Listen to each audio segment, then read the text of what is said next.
કાંકરેજના ચેખલા ગામે સર્જાયો અકસ્માત. અકસ્માતમાં ઘટના સ્થળે એક બાળકનું મોત, એકની હાલત ગંભીર.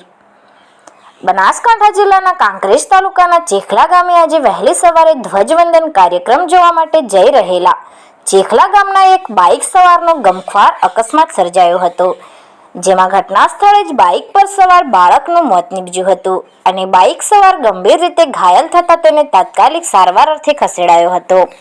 બનાવની હકીકત કંઈક એવી છે કે ચેખલા ગામે આજે કાંકરેજ તાલુકા કક્ષાનો ધ્વજવંદન કાર્યક્રમ યોજાયો હતો, જેને લઈ આ કાર્યક્રમને નિહાળવા માટે સમગ્ર ચેખલા ગ્રામજનોમાં ભારે ઉત્સુકતા જોવા મળી હતી. ત્યારે આજે વહેલી સવારે ચેખલા ગામનો એક યુવાન બાઇક પર બાળકને બેસાડી ધ્વજવંદન કાર્યક્રમ નિહાળવા માટે જઈ રહ્યો હતો. તે દરમિયાન ચેખલા જૂના બસ સ્ટેન્ડ સામે બાઇક અને ગાડી વચ્ચે ભયંકર અકસ્માત સર્જાયો હતો.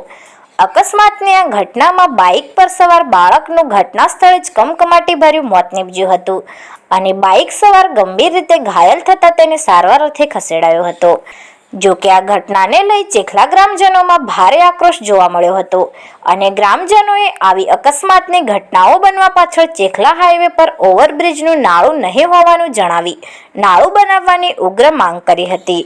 ચેખલા ગ્રામજનોના જણાવ્યા અનુસાર ફોરલેન હાઈવે રોડ બન્યા પછી અહીં હાઈવે રોડ પર ઓવરબ્રિજના નાળાના અભાવે નાના મોટા અકસ્માતોની ઘટનામાં 20થી વધુ નિર્દોષ લોકોએ પોતાના જીવ ગુમાવ્યા છે, જે સિલસિલો અત્રે પણ ચાલુ જ છે. આજે પણ એક માસૂમ બાળકે પોતાનો જીવ ગુમાવ્યો છે.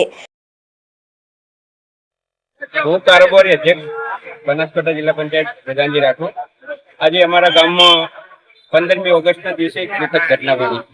આ દુઃખદ ઘટના બનવાનું કારણ અમારા ગામમાં કોઈ ઓવરબ્રિજ નથી. બધા નાના ગામોમાં કાંકરેજ પંથકમાં મેં જોઈ છે, રતનપુરા હોય, માનપુર હોય, ત્યાં આ નેશનલ હાઈવે પુલ બનાવેલા છે, પરંતુ અમારું ગામ આશરે 10,000ની વસ્તી ધરાવતો હોવા છતાં અહીંયા ઓવરબ્રિજ બનાવેલ નથી. આ એક મારા સમજવા મુજબ નેશનલ હાઈવે અને સરકારની એક ત્રુટિ છે. અમારા ગામમાં આવા વારંવાર અકસ્માત થાય છે અને ઘણા બધા એવા હું માનું એ પ્રમાણે આજે 25થી 30 લોકોના આ છેલ્લા 5 વર્ષમાં મૃત્યુ થયા છે. મારી સરકારને એક વિનંતી છે કે અમારા ચેખલા ગામમાં બહુ 10,000 જેટલી વસ્તી ધરાવતું ગામ હોવા છતાં અહીંયા ઓવરબ્રિજ નથી.